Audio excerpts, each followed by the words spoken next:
Moja ya sehemu ya mazungumzo ya mwenyekiti wa Chama cha Demokrasia na Maendeleo Chadema kwenye kikao cha watiania wa ubunge wa majimbo mbalimbali nchini kupitia Chadema na viongozi wa kitaifa wa chama hicho, hafla iliyofanyika makao makuu Dar es Salaam Mikocheni kule kwenye makao ya Chadema Aprili 3, 2025. Amesema kuwa mtu yoyote anayeshiriki kwenye uchaguzi wetu atakutana na hayo mambo yasiyofaa wanayofanyiwa wapinzani kwenye chaguzi waliopelekea Chadema kuja no reform no election. Na bado akasema twende tu kwenye uchaguzi, huyo hayuko serious. Uchaguzi wa Tanzania sasa hivi ni machinjioni. Tusiposema no reform no election kwenye mkutano wa kamati kuu hatukuwa tunatania, tulimaanisha kama hakuna mabadiliko hakuna uchaguzi.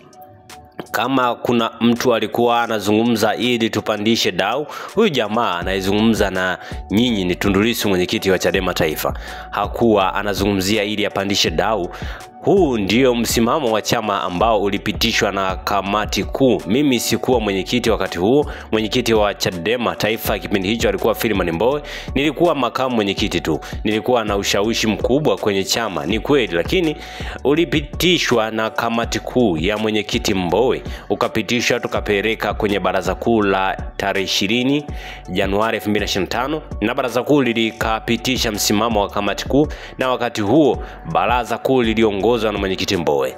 Kesho yake tukaupeleka kwenye mkutano mkuu wa taifa, mkutano mkuu wa ukapitisha msimamo huu, ukasema no reform no election.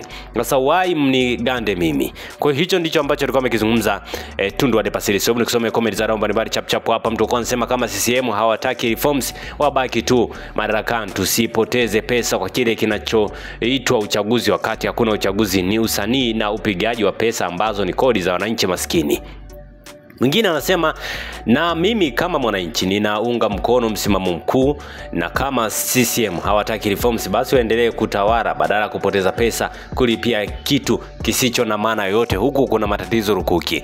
Mwingine anasema kwamba ni kweli kama hawataki mabadiliko basi hakuna haja ya uchaguzi, waendelee tu kutawala, wakijisikia kupotezana watapotezana ili ijulikane Tanzania sio nchi ya kidemokrasia. Mwingine anasema kuna familia zimepoteza wapendwa kwa sababu ya kuwa upinzani na hususan kipindi cha uchaguzi. Mwingine anasema no reform no election, bila hii unaenda kupiga kura ili iweje? Na mboga tayari wana ushahidi na ushindi wa wafanya hivyo. Kwa hiyo hayo ni baadhi ya maoni ya watu, namna ambavyo walikuwa wanaendelea kutoa maoni yao. Asante kwa kuifuatilia Baharia TV.